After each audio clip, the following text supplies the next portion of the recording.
Mais les femmes aussi entrent en érection. On en parle. Le clitoris est un organe érectile féminin dont le rôle principal est le plaisir sexuel. Pendant longtemps, on l'a réduit à sa petite partie visible. Aujourd'hui, on sait qu'il s'agit en réalité d'un organe beaucoup plus complexe, en grande partie interne et essentiel dans la réponse sexuelle féminine. Bien comprendre le clitoris permet d'améliorer l'éducation sexuelle, de corriger de nombreuses idées reçues, de mieux prendre en charge les troubles du plaisir, comme l'anorgasmie ou le baisse de sensibilité.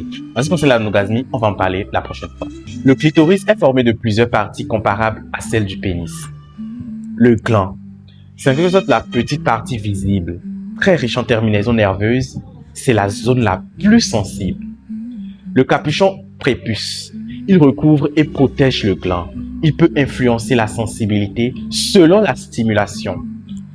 Le corps du clitoris, situé à l'intérieur, il est constitué de tissus érectiles qui se gonflent lors de l'excitation.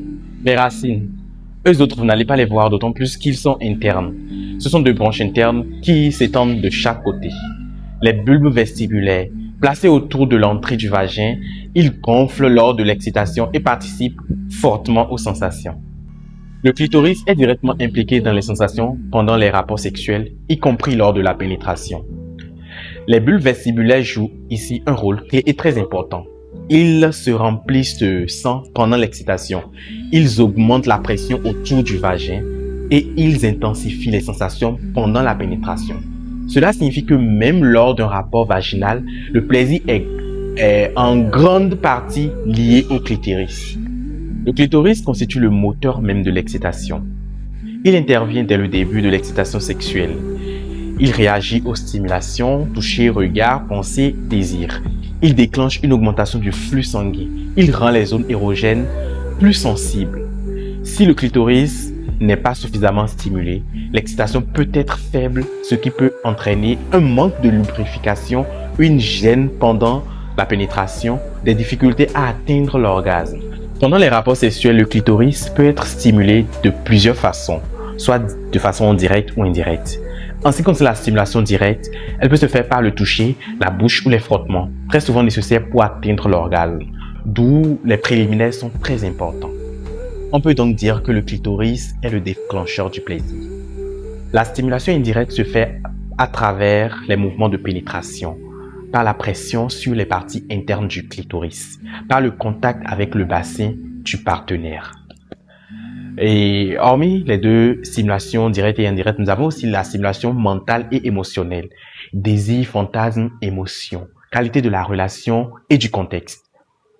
La majorité des femmes atteignent l'orgasme grâce à une stimulation du clitoris et non pas à la pénétration seule. Cela voudra dire que les préliminaires sont très importants et très capitaux avant même de passer aux pénétrations.